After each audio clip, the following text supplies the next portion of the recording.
Okay Telugu view పాయింట్కి తిరిగి స్వాగతం.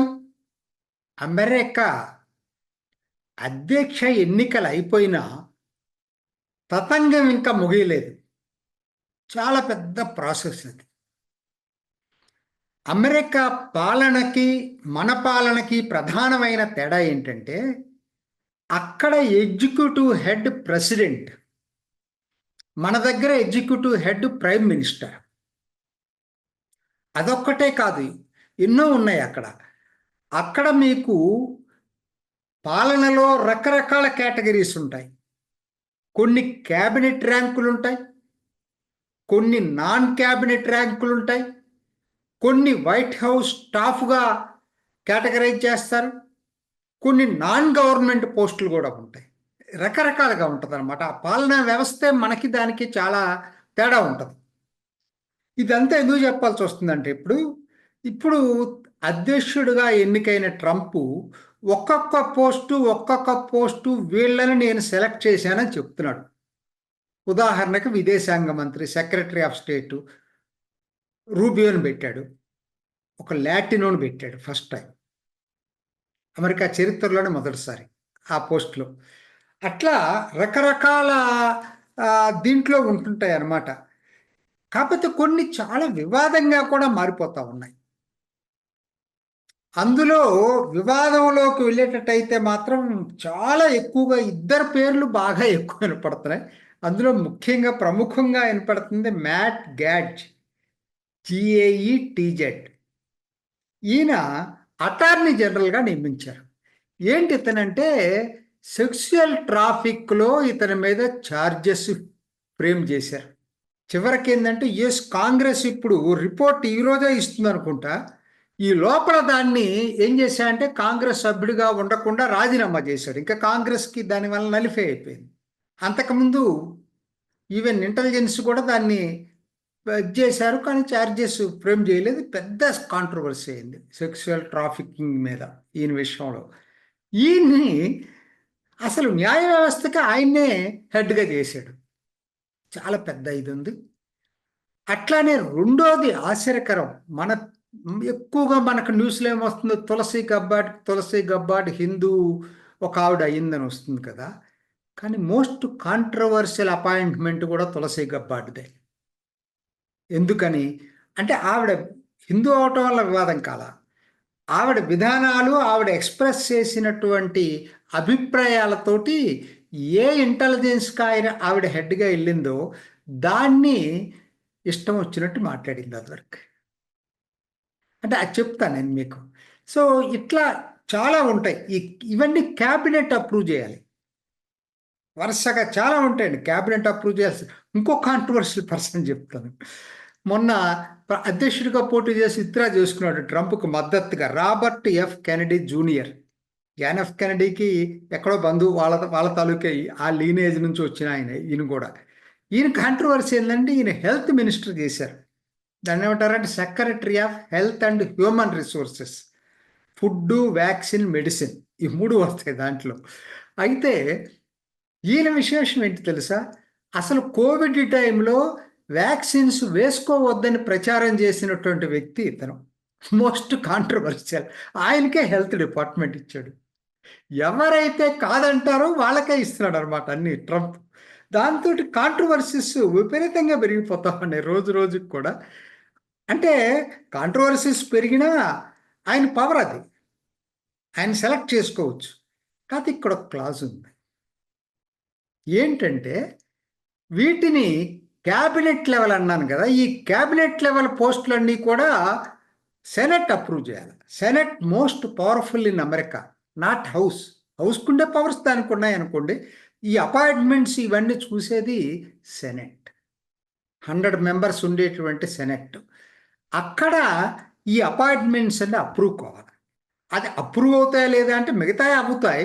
ఉదాహరణకి నేను చెప్పాను కదా, ఈవెన్ రాబర్ట్ కెనడీది కూడా అప్రూవ్ అవుతుంది. ముఖ్యంగా ఇతంది పెద్ద ఇష్యూ అయ్యేటట్టుగా ఉంది, మ్యాట్ గ్యాడ్జ్. ఇతంది మాత్రం ఏమవుతుందో తెలియదు. తులసి గబ్బడ్ కూడా వివాదాస్పదమైన చాలా కామెంట్స్ చేసింది. అయితే ఆవిడది ఎందుకు కాకపోవచ్చు అంటే ఆవిడని అల్టిమేట్గా సెలెక్ట్ చేసే అవకాశాలు ఎక్కువ ఉన్నాయి. ఎందుకనంటే అవి అంతా క్వశ్చన్స్ అండ్ ఆన్సర్స్ వేస్తారు కానీ ఆవిడ చెప్పగలదు.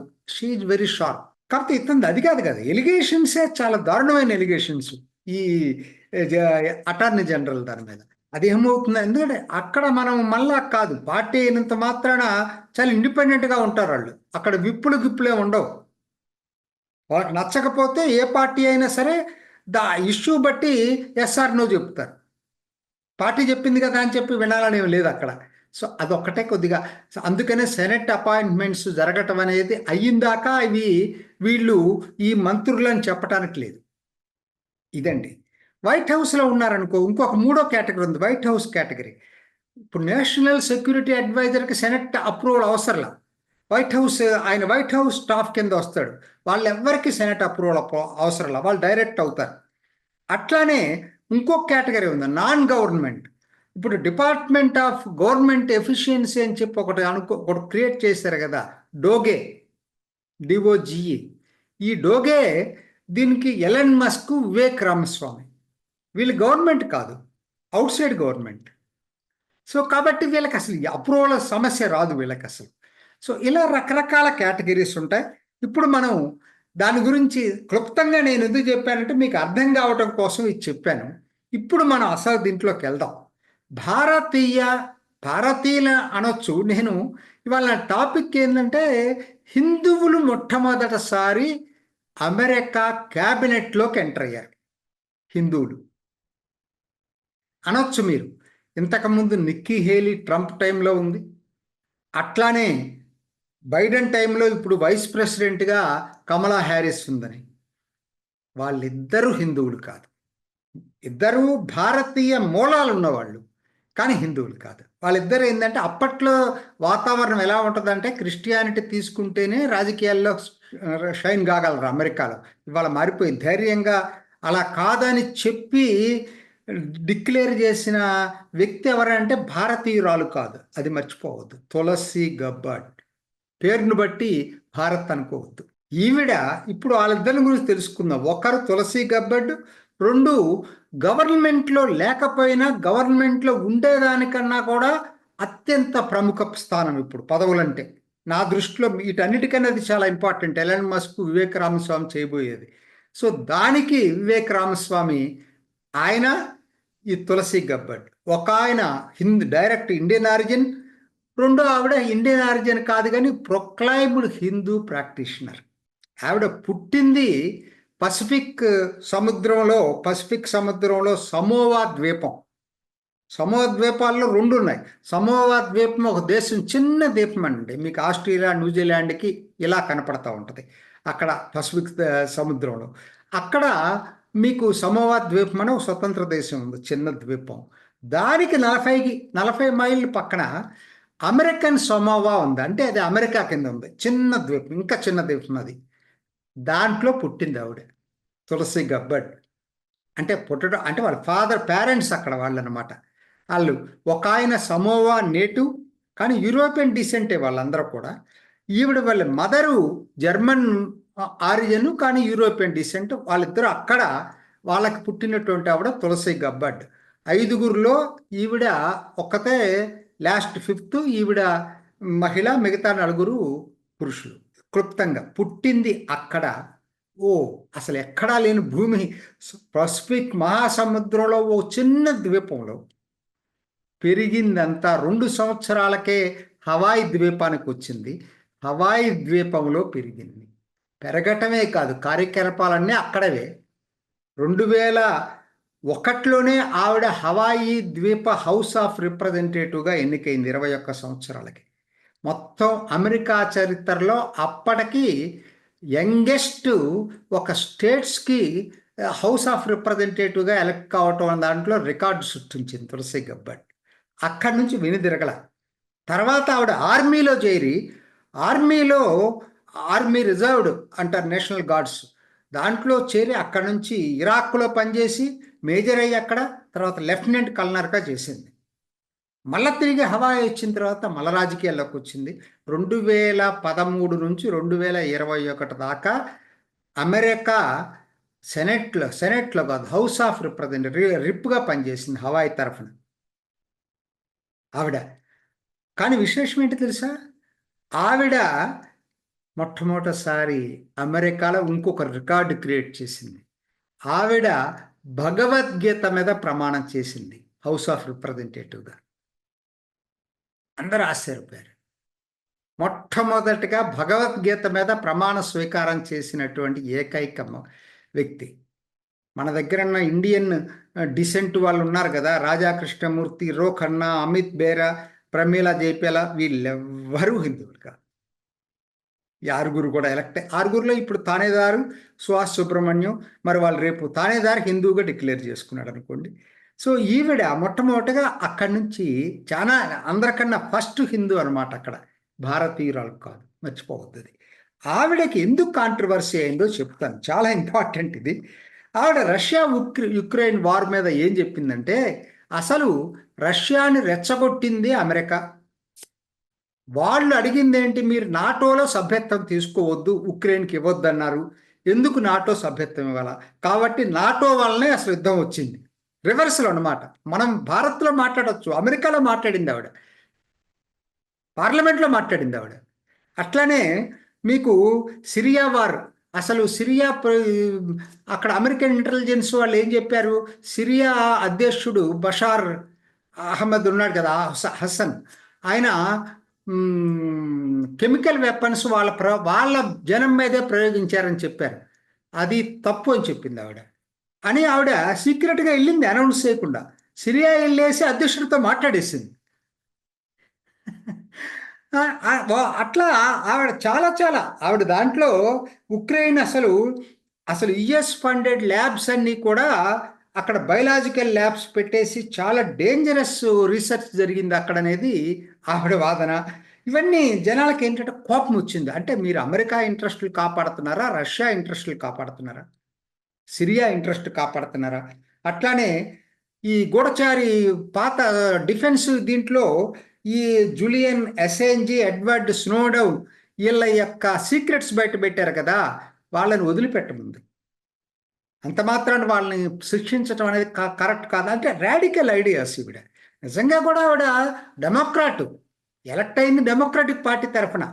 Even American progressive left Bernie శాండర్స్కు దగ్గరగా ఉండేది ఈవిడ. సరే 2022 తర్వాత మార్పు వచ్చింది. ఆవిడ ఇప్పుడు 24 అక్టోబర్లో, ఈ ఎన్నికల ముందే జస్ట్ రిపబ్లికన్ పార్టీలో చేరింది ఆవిడ. సో ఇంత కాంట్రవర్షియల్ పర్సన్. మరి ఈవిడిది సెనెట్ అప్రూవ్ చేస్తుందా లేదా వేచి చూడాలి. కాబట్టి తొందరపడద్దు, అప్రూవ్ చేసిన తర్వాతనే లెక్క అన్నమాట ఇదంతా కూడా. రెండో వ్యక్తి, ఇంకొక వ్యక్తి వివేక్ రామస్వామి. చాలా అసలు ఇంకొక అద్భుతమైన వ్యక్తి. ఆవిడకి 43 సంవత్సరాలు అయితే ఈయన 39 సంవత్సరాలే. అద్భుతమైన వ్యక్తి నిజంగా కూడా. చాలా ఇంటెలిజెంట్. ఎక్కడ హార్వర్డ్లో చదువుకున్నాడు, తర్వాత ఏల్లో చదువుకున్నాడు, రెండిట్లో కూడా. సో ఆయన తర్వాత ఏంటి, అండర్ వాల్యూడ్ ఒక స్టాక్స్ అండర్ పర్ఫామ్ చేస్తున్నట్టు స్టాక్స్ కొనేసి ఒక్కసారి అవి పెరగటంతో ఆయన పెద్ద ఇదైపోయాడు. ఆ తర్వాత ఆయనంతనే ఆయన సొంతగా కంపెనీ పెట్టాడు 2014లో. అది బాగా ఫ్లరిష్ అయ్యింది. ఇవాళ తన ఆస్తి నెట్వర్త్ $1 బిలియన్ ఉంటుంది అనుకుంటున్నారు, $1 బిలియన్. కానీ రెండో ఆయన ఈయనతో పాటు డోగేకి తీసుకున్న ఎలన్ మస్క్ ఎంత ఉంటుంది, $300 బిలియన్ ఉంటుంది. సో ఎనివే డాలర్లతో సమస్య లేదు, ఇద్దరికి ఆలోచనలు కలిసినాయి. ఎందుకంటే ఆయన ఇంటర్వ్యూలో కూడా చెప్తున్నాడు కదా, వాళ్ళిద్దరు ఆలోచనలు కలవటం అనేది కలిసి ఇప్పుడు ఒక ప్రకంపనలు సృష్టించబోతున్నారు. అమెరికాలో అంతకన్నా ప్రకంపనలు ఇంకేం ఉండవండి. ఈ క్యాబినెట్ పోస్టులు ఏం అవసరం లేదు వీళ్ళకి, వీళ్ళు గవర్నమెంట్లోనే లేరు అసలు. కానీ వీళ్ళ చేయబోయే పని మాత్రం అత్యంత రాడికల్ అని చెప్పొచ్చు. ఎందుకనంటే మొత్తం స్పెండింగ్ తెలుసా, వివేక్ రామస్వామి ప్రెసిడెంట్ ఎన్నికల్లో పోటీ చేసినప్పుడు డబ్బులు ఎక్కడ డొనేషన్లు కూడా పెద్దగా లేదండి. ఆయన దాదాపుగా 26 మిలియన్లు సొంతగా ఖర్చు పెట్టాడండి. ఆయన సొంత డబ్బులు $26 మిలియన్ ఖర్చు పెట్టుకున్నాడు. ఆయన ఏం చెప్పారు తెలుసా, ప్రెసిడెంట్ ఇంటర్వ్యూస్లో నేను కూడా చూశాను. ఆయన ఎడ్యుకేషన్ కొన్ని ఎలిమినేట్ చేయాలి, కొన్నిటిని రీఆర్గనైజ్ చేయాలని చెప్పాడు. Education department, federal bureau of investigation రద్దు చేయాలని చెప్పాడు. అసలు ఆయనైతే మరి రద్దు చేస్తాడో రీఆర్గనైజ్ చేస్తాడో తెలియదు. తర్వాత ఇంటర్నల్ రెవెన్యూ సర్వీస్, ఇప్పుడు ఆదాయాలను ఇదంతా ఈ అంతా చూస్తుంది కదా, స్క్రూటినైజ్ చేస్తుంది. అసలు దాన్ని కూడా రీఆర్గనైజ్ చేయాలని చెప్పాడు. సిడిసి ఇప్పుడు ఈ డిసీజెస్ వీటన్నిటిని గురించి చేసేది centres for disease control and prevention, ఈ వ్యాక్సినేషన్ అంతా చూసేది అదే, దాన్ని కూడా అలానే చేయాలన్నాడు. న్యూక్లియర్ రెగ్యులేటరీ కమిషన్ కూడా అదే చెప్పాడు. Bureau of alcohol, tobacco, fire arms and explosives, దీన్ని కూడా వీటిలో చాలా వరకు రద్దు చేయాలని చెప్పాడు, లేదంటే రీఆర్గనైజ్ చేయాలని చెప్పాడు, తగ్గించాలని చెప్పాడు. ఆయన ఎజెండా ఇది. ఇప్పుడు ఆయనకే ఇచ్చాడు ట్రంప్, ఏంటి ఇవన్నీ అమలు చేయమని. ఎలన్ మస్క్ కూడా ఇటువంటి ఐడియాస్ ఉన్నాయి. ఆయన 2,00,000 కోట్ల డాలర్లు తగ్గిస్తానన్నాడు. సో కాబట్టి వివేక్ రామస్వామి, ఇద్దరు హిందువులు, తులసి గబ్బర్ట్, వివేక్ రామస్వామి అమెరికా పాలనలో ప్రకంపనలు సృష్టించబోతున్నారు. చూద్దాం ఏం జరుగుతుందో. ఇది ఈనాటి ఒకే తెలుగు వ్యూ పాయింట్. మరొక ఎపిసోడ్లో మళ్ళీ కలుసుకుందాం. నమస్తే. చూసారు కదండి, మరి ఈ వీడియో కనుక మీకు నచ్చినట్లయితే ఒక లైక్ కొట్టేసి మీ అభిప్రాయాన్ని కూడా కామెంట్ బాక్స్లో తెలియజేస్తూ ఇలాంటి ఇంట్రెస్టింగ్ అప్డేట్స్ కోసం మా ఛానల్ని సబ్స్క్రైబ్ చేసుకోండి.